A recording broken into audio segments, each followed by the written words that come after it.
जय श्री कृष्णा। आज है भगवत गीता के अध्याय 13 का 8वां श्लोक। इस लोक और परलोक के संपूर्ण भोगों में आसक्ति का अभाव और अहंकार का भी अभाव, जन्म मृत्यु जरा और रोग आदि में दुख और दोषों का बार बार विचार करना। कल चला था इस लोक और परलोक के संपूर्ण भोगों में आसक्ति का अभाव, और आज है संपूर्ण भोगों में आसक्ति का अभाव। तो कल हो गया, आज है अहंकार का अभाव। अहंकार किस किस चीज का करते हैं, कभी सोचा है आपने? सबसे पहले तो धन का अहंकार करते हैं। धन ज्यादा आ गया तो उसका अहंकार हो जाता है, मैं बहुत धनी। अहंकार पीछे पीछे आ जाता है। सेठों की चाल देखिए, क्या अकड़ कर चलते हैं। उनके हाव भाव देखिए, बोलने का तरीका देखिए, अलग ही होता है। मेरे पास इतनी गाड़ियां हैं, मेरे पास इतनी प्रॉपर्टी है, इतना धन है। उनके हाव भाव सब अलग होते हैं। अहंकार फिर प्रदर्शन भी चाहता है। भाई गाड़ियां हैं, धन है, अब उसका प्रदर्शन भी तो हो, तभी तो सामने वाले को पता चलेगा। तो प्रदर्शन भी चाहता है। आप एक कमरे में रह सकते हो, वैसे रहने के लिए तो आप एक कमरे में रह सकते हो, पर 3 कमरों का फ्लैट, 5 कमरों का फ्लैट, या वहाँ भी फ्लैट हैं, वहाँ भी फ्लैट हैं, ये प्रदर्शन। जरूरत नहीं है, लेकिन पैसा है तो क्या करोगे, कुछ तो लोगे ही।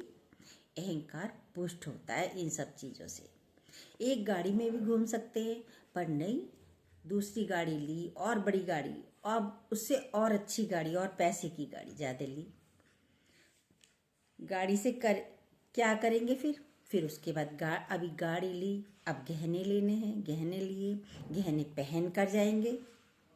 सब देखें तो सही मुझ पर कितना है। एक सेठ गुरु के पास मिलने के लिए गए, उनकी चैन अंदर चली गई कुर्ते के अंदर, और वो बार बार बोले बड़ी गर्मी हो रही है, बड़ी गर्मी हो रही है, ऐसे कह कह के चैन बाहर निकाल ली। दिखाई तो दे।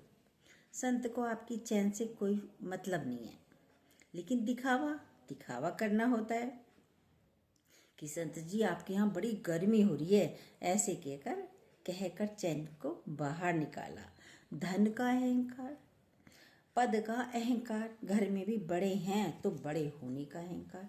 मैं बड़ी, मैं दादी हूँ, मैं दादा हूँ, देखिए मेरी बात माने। पद का अहंकार, मैं सबसे बड़ा हूँ घर का। ऑफिस में जाते हैं तो ऑफिसर बनने का अहंकार, भाई मुझे कोई सैल्यूट तो करे, मुझे गुड मॉर्निंग तो बोले। गुड मॉर्निंग नहीं बोलता है ये चपरासी पियोन, तो उसको डांटेंगे, क्रोध करेंगे।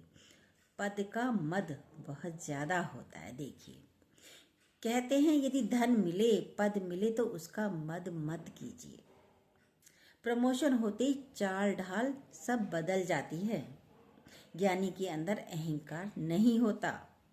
अब बल का अहंकार होता है। बल, यदि कोई बलशाली है तो मेरे आगे टिक नहीं सकता 1 मिनट भी कोई, तो उसका अहंकार होता है। मैं पछाड़ दूंगा, आए मेरे पास, बोल के देखे जरा मेरे पास। बल का अहंकार। ज्ञानी में भी बल है, पर वो अहंकार नहीं करता। हनुमान जी बलशाली थे, पर उनमें कभी अहंकार नहीं आया। किसी ने कहा भी आप तो बहुत बलशाली हैं, बोले मैं नहीं हूँ। बोले मैं तो साधारण हूँ। हनुमान जी बोले मैंने तो राम जी के पद पकड़ लिए हैं और उन्होंने मुझे पात्र बना लिया। ये उनका बल है, मेरा बल नहीं है। अहंकार होता है तो लोग हमें जाने, भाई अहंकार है तो लोग जाने, पहचाने, माने, हमारी कोई पूछ हो। देखिए एक ने जाकर गुरु से कहा मुझे तो कोई पूछता ही नहीं है, घर में भी नहीं पूछता, समाज में भी नहीं पूछता, मुझे कोई पूछता ही नहीं है। अब भाई कोई पूछता नहीं है तो क्या कहा संत ने? संत भी मजाक किया थे।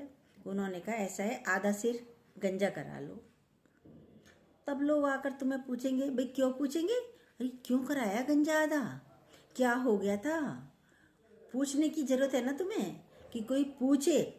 तो संत तो मजाक किया, पूछने के लिए आधा सिर गंजा कराएगा कोई? नहीं कराएगा। लेकिन पूछ रहे हो तो बता दिया संत ने, क्योंकि आके फिर पूछेगा अरे क्या हो गया जो आधा सिर गंजा कराया, चोट लगी है क्या, कोई परेशानी है क्या, पूछेगा आकर, पेपरों में छप जाएगा। माता पिता को बहुत होता है बच्चे मुझे पूछें, बच्चे पूछते ही नहीं हैं। अब तो हमारी पूछ ही नहीं है, पूछ ही नहीं है। किसकी पूछ होती है, कभी सोचा है आपने? जानवरों की पूछ होती है, बंदरों की पूछ होती है ना? तो पूछ के लिए क्यों परेशान होते हो? वानर जब वानर लंका में गए तो रावण ने राक्षसों से पूछा, तुमने कितने बंदरों को मारा, कितनों को पछाड़ा? राक्षस बोले, बंदरों को कहाँ पकड़ सकते हैं, उनको पकड़ना तो नामुमकिन है, वो तो इतने चंचल होते, वो पकड़ने में नहीं आते। तो रावण बोला, यदि सामने से पकड़ में नहीं आ रहे तो पीछे से पकड़ लेते। क्योंकि पीछे से तो पकड़ना बिल्कुल ही नामुमकिन है, पीछे से तो पकड़ ही नहीं सकते। पीछे तो उनकी लंबी लंबी पूंछ होती है, उसे पूंछ से हम ही पकड़ के घुमा के फेंक देते हैं बंदर। देखिए पूंछ में कितनी ताकत है, बंदरों की पूंछ। लेकिन बंदर जानवरों की पूंछ होती है, इंसानों की नहीं। तो क्यों परेशान होते हो पूंछ के लिए? मुझे पूछा नहीं, मुझे पूछा नहीं। हर व्यक्ति पूछ जाता है, ये है अहंकार, पद प्रतिष्ठा। अगर अज्ञानता है तो पीड़ा है। ज्ञानी को ना पद चाहिए ना प्रतिष्ठा चाहिए, इसलिए दुखी भी नहीं होता। पूरा सुनिए, लास्ट तक सुनिए, बहुत अच्छा श्लोक है। हमें अहंकार का अभाव चल रहा है, अहंकार रहित होना है, अपने आप से नहीं हो सकते। ये गुरु की कृपा से होते हैं, गुरु के वचनों से हम अहंकार रहित हो सकते हैं। अगर आपको पूछ चाहिए तो मद है तो हम अज्ञानी हैं, ज्ञानी नहीं हैं। ज्ञानी के लक्षण चल रहे हैं गीता में, अहंकार का अभाव। ये तो बाहर के अहंकार हैं। लोगों को बदनामी का बहुत डर लगता है, सबको घर में समाज में पूछ चाहिए। और आप जानते हैं पूछ सिर्फ जानवरों की होती है। गुरु कहते हैं शल मनुष्य बनो, मनुष्य बनो, पूछ के पीछे मत भागो। पूछ जानवरों की होती है, बिल्ली की, कुत्ते की, बंदर की, सभी की पूछ होती है जानवरों में। देखिए कौन सा ऐसा जानवर है जिसकी पूछ नहीं होती? गाय, भैंस, शेर, चीता, सबकी पूछ है। घोड़ा, देखिए एक मनुष्य एक ऐसा है जिसकी पूछ नहीं है। लेकिन पूछ के लिए मुझे कोई पूछे, मुझे पूछा नहीं। उसके घर गई थी, चाय भी नहीं पूछी, चाय तो छोड़ो पानी भी नहीं पूछा। पूछ के लिए परेशान होते हो। देखिए अपने अपने आप को, इंसान बनिए। इसलिए गुरु कहते हैं शल मनुष्य बनो, जीवन को मनुष्यता में लाइए, तभी जीवन सुंदर होगा। ये अहंकार आपका बाह्य अहंकार है, हर व्यक्ति जानता है, बोलता है, ये बहुत बड़ा अहंकारी है। जो अहंकारी होता है उसे सब जानते हैं, ये बहुत अहंकारी है। किसी को सुंदरता का अहंकार होता है, मैं बहुत सुंदर, किसी बात नहीं करेगा, एटीट्यूड अलग ही दिखता है। दूसरा आध्यात्मिक अहंकार होता है, जो अहंकार होता है वह छलकता रहता है। देखिए पता चलता है सबको, बहुत अहंकारी है भैया ये तो। ज्ञानी के अंदर गहराई होती है, अहंकार नहीं होता। अध्यात्म में जो अहंकार है वो शरीर का अहंकार है, लेकिन अध्यात्म में जो अहंकार है वो शरीर का अहंकार नहीं होता, अध्यात्म का अहंकार होता है। अध्यात्म में आइए, यानी तपस्या में आइए, समाधि में आइए, भगवान का नाम लीजिए, आध्यात्मिक बनिए। अहंकार शरीर का भी नहीं होना चाहिए, ये सारे बाहर के अहंकार हैं। शरीर तो जड़ है और आत्मा चेतन का स्वरूप है, चेतन स्वरूप है। हम चेतन स्वरूप हैं, हम शरीर नहीं हैं। पर दसों इंद्रियां, ज्ञान इंद्रियां, कर्म इंद्रियां, हम इनको अपना मानकर बैठे हैं। क्या आप ये हैं? नहीं, आप ये नहीं हैं। आप लोग बोलते हैं मेरी नाक, मेरा हाथ, मेरे कान, मेरी आँख, मेरा मुंह, मेरा पैर, मेरा पेट, मेरी कमर, मेरी कमर, मेरी कमर, मेरा हाथ, पर मैं हाथ नहीं हूँ। देखिए मेरी साड़ी, मेरा कुर्ता, मेरा दुपट्टा, मेरा शॉल, पर मैं ये नहीं हूँ। ये मेरा कहने वाला कौन है? यानी किसी और का है ना। जैसे मेरे कपड़े हैं, मेरा चश्मा है, मेरे गहने हैं, ऐसे ही ये मेरा शरीर है, पर मैं अलग हूँ। शरीर मैं नहीं हूँ। कभी आपने अपने साथ बैठकर ध्यान दिया अपने पर? ध्यान दीजिए, यही आत्म साक्षात्कार है। आप हैं शरीर जिसको बैठकर आप बोल रहे हो। आप शरीर हो क्या जिसको बैठकर आप कहते हो ये मेरा शरीर में दर्द है, कहते ना मेरे शरीर में दर्द है, नहीं शरीर में दर्द है पर मैं अलग हूँ। इसी अज्ञानता में चलते रहते हैं, मैं हूँ मैं हूँ मैं हूँ। इस देह को मानना सबसे बड़ा अहंकार है और सबसे बड़ा अज्ञान है। ज्ञानी के अंदर ये नहीं होता। जब आप शरीर के भाव से अलग होंगे तो अहंकार रहित होंगे। फिर क्या है? मैं वो परमात्मिक स्वरूप हूँ, मैं ये शरीर नहीं हूँ। हम शरीर को, जड़ को मैं मानकर बैठते हैं। जो आप हैं नहीं वो मानकर बैठे हैं। ज्ञानी के अंदर मैं का अहंकार मैं ज्ञानी के अंदर ये अहंकार होता ही नहीं, मैं का अहंकार नहीं होता। ज्ञानी कैपिटल आई में रहता है, स्मॉल छोटी आई में नहीं रहता, कैपिटल आई यानी भगवान मैं हूँ, ऐसे रहता है। शरीर जीव अलग है, मुर्दा पड़ा है, भगवान निकल गया और उसमें भगवान है ही नहीं। आप कहोगे हम जिंदा हैं? नहीं, मुर्दा है। जब तक भगवान बैठा है तब तक इंसान है, शरीर है, वरना ले जाते हैं चार कंधों पर। शरीर में ये चिरपुर परमात्मा से है। अहंकार भी आप में देखिए किसका है? मैं बहुत सुंदर, मैं बहुत इंटेलिजेंट, आप नहीं, भगवान है। वो है तो आप सुंदर हो, वो है परमात्मा है तो आप इंटेलिजेंट हो। देखिए कार्य कौन कर रहा है? मैं नहीं कर रहा। मैंने कमाया, मैंने इतना बड़ा पद पाया। किसने कमाया, किसने पद पाया? हमारी बुद्धि भी मुझसे अलग है, मन भी मुझसे अलग है। मैं बुद्धि को जान रहा हूँ। जब आपने बुद्धि को, मन को जाना, मैं माना, ये अज्ञान है। यदि आपने कहा बुद्धि में हूँ, मन में हूँ, मेरा मन ये कर रहा है, आप ये कहोगे तो आप अज्ञानी हो। लेकिन बुद्धि भी मुझसे अलग है, मुझ परमात्मा से अलग है, मन भी मुझसे अलग है। ज्ञानी इस जागृति में हर समय रहता है कि मैं ये शरीर नहीं हूँ। अभ्यास से होगा। पूरी बात गहरी है, ध्यान से सुनिएगा। आत्मा का तो न रूप है, न रंग है, न रेख है, त्रिगुणातीत है। एक दिन नाम रूप का सबका नाश हो जाता है और ब्रह्म का प्रकाश है। वो ब्रह्म स्वरूप मैं हूँ। इस शरीर से अपने को अलग जानिए। हनुमान जी को बोलते हैं आप बलधाम हैं, तो कहते हैं नहीं, मैं सिर्फ धाम हूँ, ये शरीर धाम है खाली। मतलब ये तो घर है।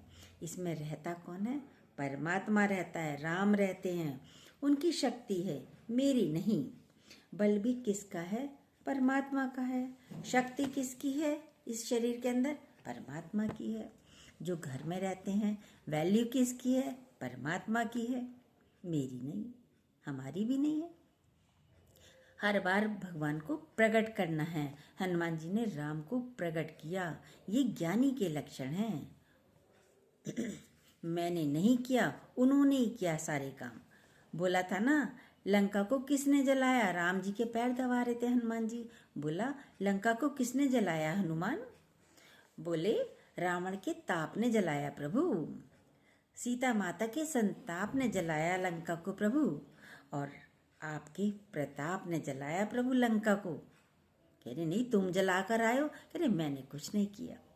देखिए ये है, मैंने कुछ नहीं किया। सब करने वाले तो राम जी हैं, परमात्मा है।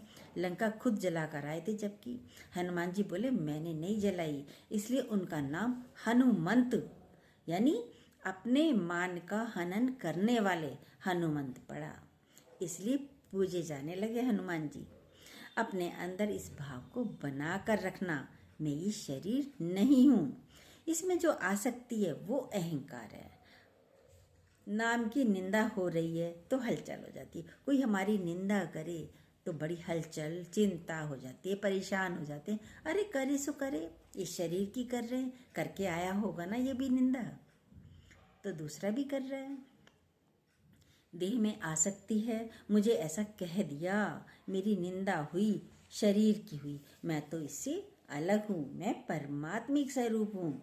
कोई शब्द बोल देता है, अंदर में हलचल हो जाती, ऐसे ऐसे शब्द बोल दिए मुझे, ऐसा कह दिया। अरे शब्द हवा का झोंका है, चले गए, बहा दो, उड़ा दो। आपके ऊपर कोई तिनका कूड़ा आ जाए, पत्ते आ जाए, क्या करोगे? आप तुरंत हटा देते हो ना, इधर उधर कर देते हो। ऐसे शब्दों को कर दीजिए, पर उन शब्दों को, बातों को हम अपने विचारों में लाएंगे तो पीड़ा हो जाएगी। यदि विचारों में नहीं लाते तो कोई हलचल नहीं होती। अच्छी स्थिति हो या बुरी स्थिति हो, उसे हमें भीतर नहीं लाना है, ना अच्छी को लाना है और ना बुरी को लाना है। एक तिनका भी यदि हमारी आंख में पड़ता है तो हमें पीड़ा देता है, कोशिश करते कि जल्दी से निकल जाए बस। बाहर का कुछ भी शब्द, व्यवहार आप भीतर ले गए तो आप पीड़ित हो जाते हैं। ऐसी शब्द व्यवहार को भी जैसे तिनका आंख में गया तुरंत निकालते हैं, ऐसी शब्दों को, व्यवहारों को भी तुरंत हटा देना चाहिए। जब तक आप उसको अपने अंदर से हटाएंगे नहीं, तब तक आप पीड़ित ही रहेंगे। और उपाय क्या है हटाने का? विचारों को विचारों से हटा दीजिए। उपाय भी बता रहे हैं हकीकत। विचार खराब आ रहे हैं तो अच्छे विचारों से बुरे विचारों को हटा दीजिए। ज्ञान के इतने सारे विचार चलते हैं, गीता में तो कुछ और पढ़ने की सुनने की जरूरत ही नहीं। गीता हमें संपूर्ण ग्रंथ है, पूरा शास्त्र है, पूरे वेद हैं, सब निचोड़ के रस हमें गुरु पिला देता है। बस पीते रहिए, तभी शांति मिलेगी। ये ज्ञान का छाता लेकर चलिए। बारिश हो रही है बाहर, किसकी? शब्दों की, व्यवहार की, परिस्थिति की, सब चलती रहेगी। छाता लेकर ज्ञान का चलेंगे तो आपको प्रभावित नहीं होंगे आप। ज्ञानी अप्रभावित रहता है, कंपन रहित रहता है, हलचल नहीं होती ज्ञानी को। हम छोटी छोटी बातों में हलचल में आ जाते हैं, संसार को भीतर ले जाते हैं।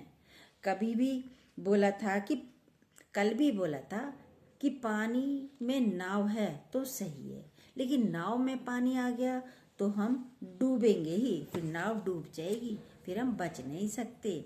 आप अपने को संभालिए, तभी आनंद की स्थिति में रहेंगे। ये हैं ज्ञानी के लक्षण जो श्री कृष्ण भगवान बता रहे हैं अर्जुन को कि अर्जुन ऐसे रहना है। वो अर्जुन कोई और नहीं, वो अर्जुन हम हैं। और वो कृष्ण भगवान भी कोई और नहीं, वो कृष्ण भगवान हमारे गुरु हैं। जय श्री कृष्णा। जो न्यू हो प्लीज़ सब्सक्राइब कीजिएगा, बेल को दोबारा प्लीज़ ज़रूर कीजिएगा।